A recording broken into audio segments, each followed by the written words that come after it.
Hulk, এটা কোন style রে বাবা? কাকু, স্টাইল না করলে বউ পাওয়া যায় না। ডিডা,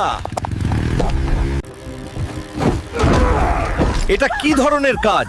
তুমি আমার স্টাইল চুরি করেছো। চল রে হাল্ক, পাশের বাড়িতে দাওয়াত দিছে, আজ বাড়িতে রান্না হবে না। ঠিক আছে দিদা, চলো খেয়ে আসি।